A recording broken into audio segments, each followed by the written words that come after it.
everyone, it's Shel C from PaperOcotilloStudio, and today I'm sharing with you a page in my tab-bound junk journal that I made out of envelopes that are cardboard that Stencil Girl mails their stencils in, those cardboard envelopes. Cut them apart and I tab-bound them, which was something that I learned from a Dina Wakley live stream, I think, maybe, when she was live streaming on Facebook. So part of that process was to use gesso as a glue to glue down some just random tissue papers on there. So it's got some stuff in the background. And then I took some super heavy gesso, which is a thickness of gesso. Remember, this month in Art Joy of Sharing, we're talking about mediums. So so far this month I've been using gesso as a medium and showing different techniques. So I put that super heavy gesso through a stencil that looks like a map and put that all over the background and let it dry. And then once it was dry, I put the acrylic ink, some bright blue and bright green acrylic ink on there and water and let it drip around and colorize it. And so now I have some texture and some color on the page. But I was thinking about the map. I was thinking about travel. I was thinking about going out and exploring the world. And I wanted to emphasize that. And I had this map paper that I think is a scrapbook paper. I have a scrap left of a scrapbook paper that looks like a map. And I wanted to put it on there, but the colors were wrong. The map is kind of a vintagey, yellowy color. And then the page was super bright.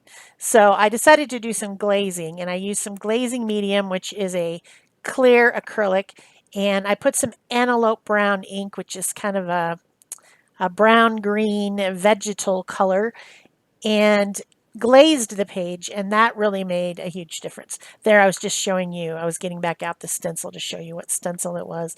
That one was from Stencil Club recently. Stencil Club, Stencil Girl monthly club. So then to bring back the white, you remember that gesso was raised on there. I was able to take a sanding block and sand back the gesso because gesso is kind of it's an acrylic medium that's been mixed with calcium citrate, which is basically plaster of Paris. So you have this real matte finish, thick material that is for sealing and grounding anything that you are going to paint or put gilding on or anything like that. That's what it's designed for, but it just also does some other fun stuff like making texture. So here's the map piece I was talking about. It fits on there now because that bright green has been toned down almost to the green of what's on the map. I have some other pieces. I'm laying it around, and then I think, okay, I've got this word explore, which was printed on white paper, and I used some of that same glaze to vintagify that paper as well. And I thought to myself, what do I need? What do I need on here? And I decided that what I needed was a old woody Jeep and a Airstream, a little Airstream to pull behind it because this is exactly what I wished I could do right now is just take a car, take a little camper, and just go out and go to the national parks. I really, really, really, really want to do that. However, I don't have any kind of car that can pull a camper. I also don't have a camper.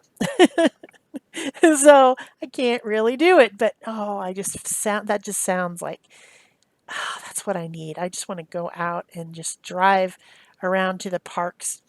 I think I am going to do that with my friend like we did last year in April, but it's going to be, getting hotel rooms, which gets really expensive.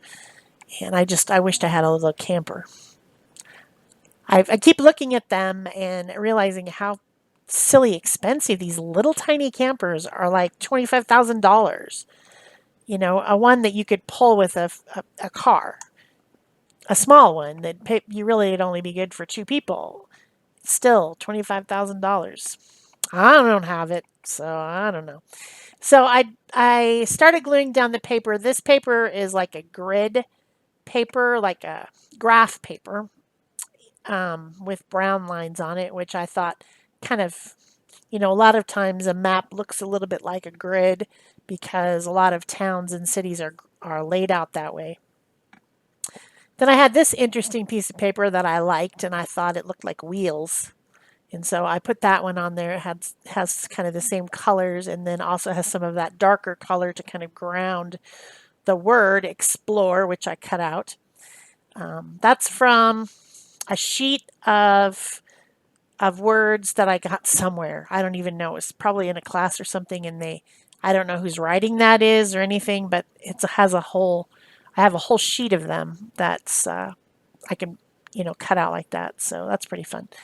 So then I drew my little Jeep and camper, and then I'm doing kind of paper piecing, cutting out pieces using I drew it on deli paper, which is translucent, so that I could just use that as a pattern to cut out my pieces from different pieces of paper that I have in my color baskets. Some light blue because I thought that might be a color of a Woody. Like if you saw in California a Woody Jeep that had the wood panels on the side and maybe it's got some surfboards on the top or whatever, I just for some reason think that maybe it would be light blue. Maybe white, maybe yellow. I don't know. So, of course, I have to cut out all the other little pieces to put on there. I'm sticking everything down with a Yoo-hoo glue stick because this is an art journal. It's just going to get folded shut. And I think there's only one more page in this journal to complete it. So I'm pretty excited about that.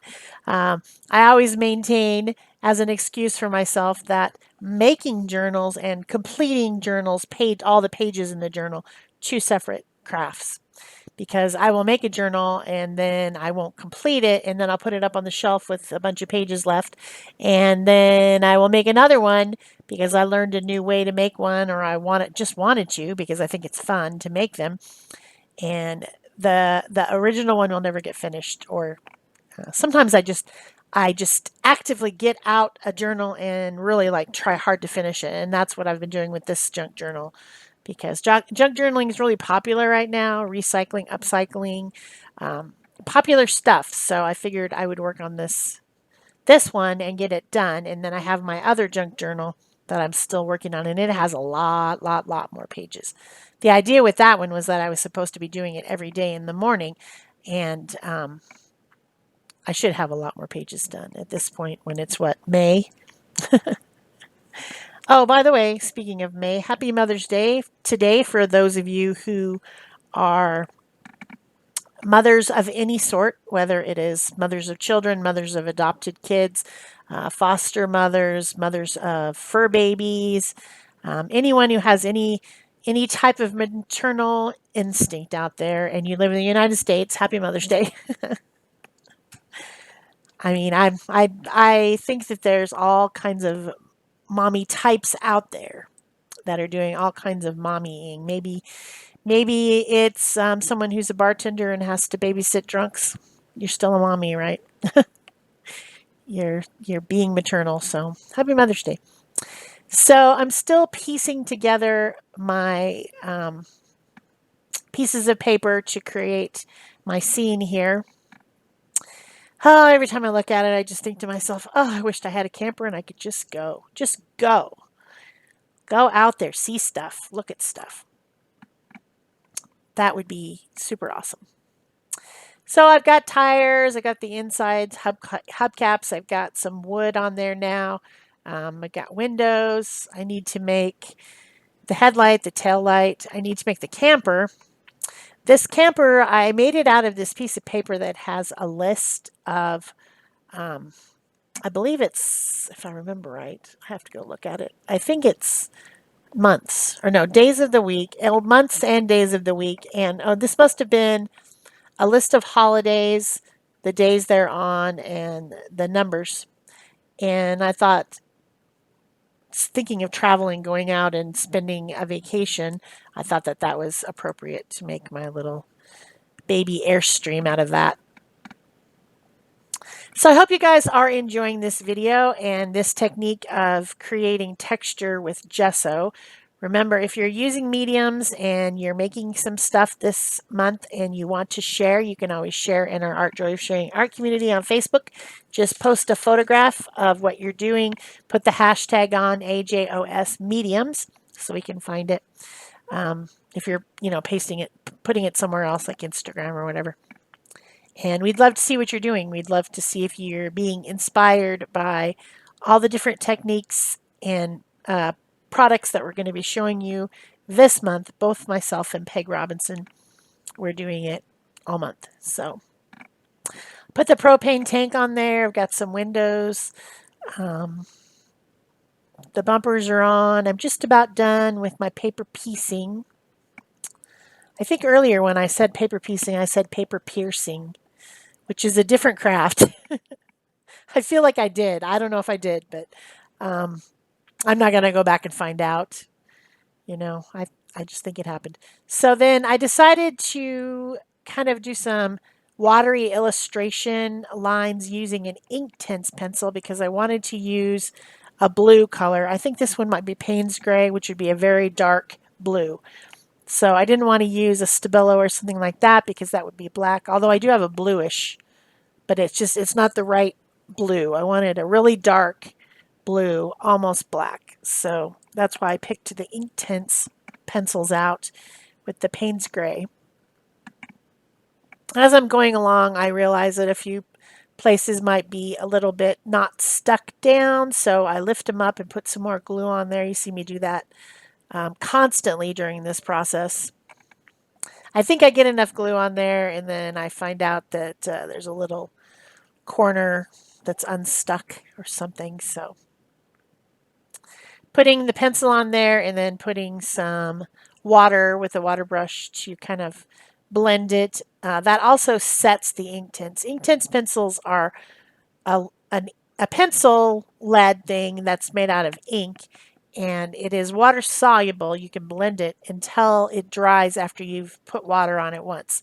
So once you put the water on it, let it dry, then it becomes permanent. So it's kind of a different type of pencil. I'll put a link below the video to the materials, and I'll put the Inktense pencils down there so you can find them if that sounds interesting to you. So this is a set of stickers that are just like lines out of books. And I found one that says something about paths and roads. Every road should have a path, it says. So I thought that was kind of interesting. So I put that on there to extend this horizon, this line that goes horizontally across the page. I felt like it needed a little bit of extra on the right-hand side. And then I thought that the upper left-hand corner needed some weight. So I put a piece of turquoise paper on there. And then I found this strip, a couple strips that has, it's like photograph paper that has alcohol ink marker, probably marker, stripped across it. And I just love the color of it and how well it mixed in with the colors I had on this page. So I decided to add that. So if you like this video, remember to give it a thumbs up, leave me a comment or a question. Subscribe if you haven't already. You can join my channel membership for $1.99 a month, and exclusive content comes out every 15th of the month. So look for that if you're a member. So that's it for me. Thanks for watching. Bye-bye.